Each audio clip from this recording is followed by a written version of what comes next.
ಸರಿಯಪ್ಪ, ಬಿತ್ತನೆ ಮಾಡಲ್ಲ ಮುಖ್ಯಮಂತ್ರಿಗಳೇ. ನೀವು ಹೇಳಿದಿರಿ, ನೋಡದೆ ಜಲಾಶಯಗಳನ್ನು ನಂಬಿ ಕರ್ನಾಟಕದಲ್ಲಿ ನೀವು ಯಾವುದೇ ರೀತಿ ಬೆಳೆ ಬೆಳೀಲಿಕ್ಕೆ ಹೋಗಬೇಡಿ ಅಂತ ಹೇಳಿದ್ದೀರಿ. ಬಹುಶಃ ಜಲಾಶಯಗಳಲ್ಲಿ ಈಗಿರ್ತಕ್ಕಂಥ ನೀರನ್ನು ಪಕ್ಕದ ರಾಜ್ಯಗಳಿಗೆ ಇವತ್ತು ಕೊಟ್ಟು ನಮ್ಮ ರಾಜ್ಯದ ರೈತರನ್ನ ಇವತ್ತು ನೀವೇನು ಬಿತ್ತನೆ ಮಾಡಿದ್ರೆ ನೀವು ಬರಗಾಲದಲ್ಲಿ ಏನು ಹಿಂಸೆ ಅನುಭವಿಸ್ಕೊಳ್ಳೋಕ್ಕೆ ತಯಾರಾಗಿರಿ ಅಂತಕ್ಕಂಥ ಸಂದೇಶ ಅದು.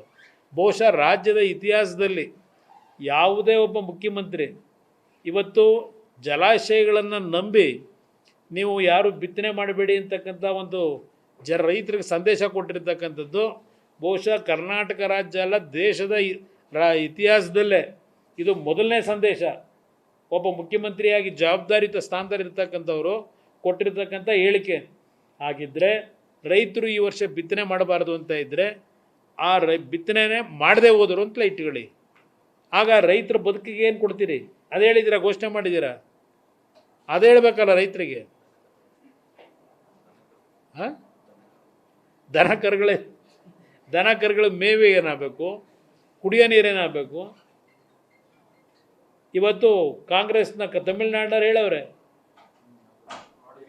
ಒಂದು ಇಟ್ಟಿಗೆ ಇಡಕ್ಕೆ ಬಿಡಲ್ಲ ಮೇಕೆದಾಟಿನಲ್ಲಿ.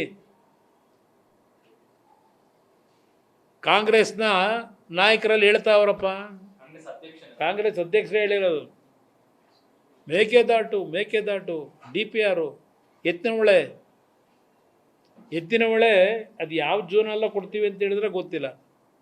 3 ವರ್ಷದಿಂದ ಹೇಳ್ತಾನೆ ಅವರೇ, ಈ ವರ್ಷದ ಜೂನ್ ಜುಲೈನಲ್ಲಿ ಎತ್ತಿನ ಹೊಳೆಯಿಂದ ನೀರು ಹರಿಸ್ತೀವಿ.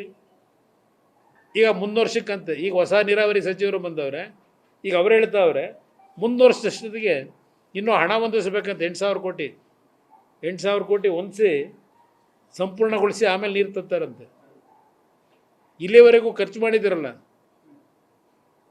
23,000 ಕೋಟಿನೋ ಏನೋ, ಆ ನೀರು ಎಲ್ಲೋಗೈತೆ?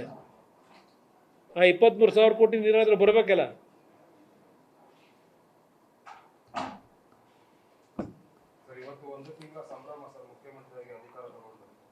ಅವ್ರಿಗೆ ಸಂಭ್ರಮ ಇರ್ಬೋದು, ನಾಡಿನ ಜನತೆಗೆ ಬರೀ ಹೇಳಿಕೆಗಳು ನೋಡಿದ್ದೀನಿ. ಒಂದು ತಿಂಗಳಲ್ಲಿ ಅದೆಂಥದ್ದು ಕಾಂಗ್ರೆಸ್ ಕಾರ್ಯಕರ್ತರು ಅದೆಂಥದ್ದು ಭಾರತ್ ಜೋಡೋ ಮಾಡಿದ್ರಂತಲ್ಲ, ಅವರಿಗೆ ಪ್ರತಿ ಪಂಚಾಯಿತಿ ಒಳಗೆ 10 ಲಕ್ಷ ರೂಪಾಯಿ ಕೊಡ್ತಾರಂತಲ್ಲ. ಹಾಂ, ಭಾರತ್ ಜೋಡೋ ಯುವಕರ ಸಂಘ ಪ್ರತಿ ಗ್ರಾಮ ಪಂಚಾಯಿತಿಗೆ 10 ಲಕ್ಷ ರೂಪಾಯಿ ಘೋಷಣೆ ಆಗಿದೆ. ಯಾರಪ್ಪನ ಮನೆ ದುಡ್ಡಿದು?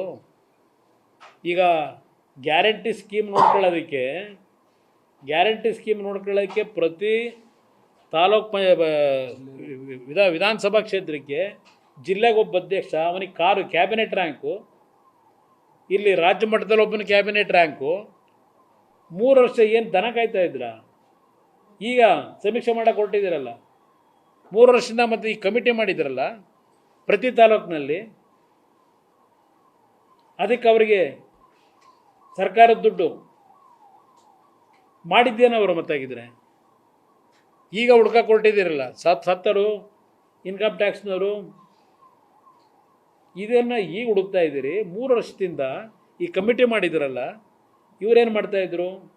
CAG ರಿಪೋರ್ಟ್ನಲ್ಲಿ ಅವರು ರಿಪೋರ್ಟ್ ಕೊಡ್ತಾರೆ, ಇಲ್ಲಿ ಹಣ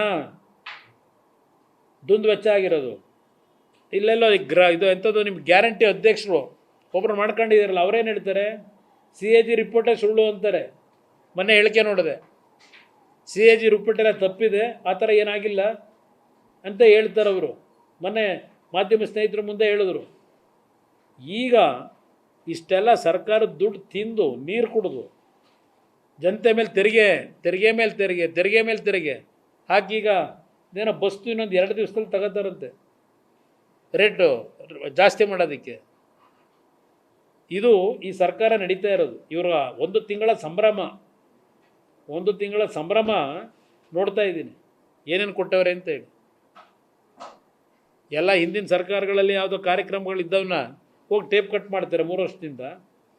ಹಿಂದಿನ ಸರ್ಕಾರದಲ್ಲಿ ಮಾಡಿದಂಥ ಕಾರ್ಯಕ್ರಮಗಳನ್ನ ಹೊಸದಾಗಿ ನೀವು ಮಾಡಿರೋದೇನಿದೆ? ಯಾವ ನೀರಾವರಿ ಯೋಜನೆಗಳಿಗೆ ಹೆಚ್ಚುವರಿಯಾಗಿ ಕಾರ್ಯಕ್ರಮ ತಂದಿದ್ದೀರಿ? ಕೊಟ್ಟಿರೋದೇನು ನೀವು? ರಸ್ತೆಗಳೇನಾಗಿದೆ?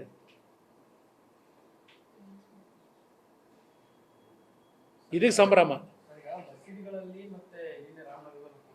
ಹ್ಞೂ ಅನುಕೋಮಿನ ಸಮುದಾಯದವ್ರದ್ದೇ ಇದಾಗ್ತಿದೆ. ಇನ್ನೊಂದು ಕಡೆ ಓಟ್ ಕಳೆದೋಗ್ತಿರೋ ಆತಂಕ ಇದೆಯಾ ಸರ್ಕಾರಕ್ಕೆ ಆತಂಕ ಇರೋದಂತೂ ಸತ್ಯ.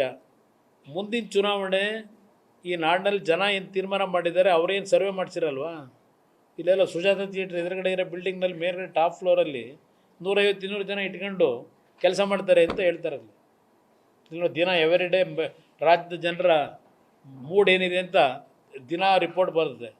ರಿಪೋರ್ಟ್ ಗೊತ್ತಿದೆ ಅವರಿಗೆ. ಅದರಿಂದಲೇ ಇವೆಲ್ಲ ಇಂಥ ಒಂದು ಕೆಲಸ ಮಾಡಲಿಕ್ಕೆ ಹೊರಟಿರೋದು ಈಗ ದುರುಪಯೋಗ ಪಡಿಸ್ಕೊಂಡು. ನ್ಯೂಸ್ ಫಸ್ಟ್ ನಿರ್ಭೀತಿಯಿಂದ ನಿಮ್ಮ ಪರವಾಗಿ.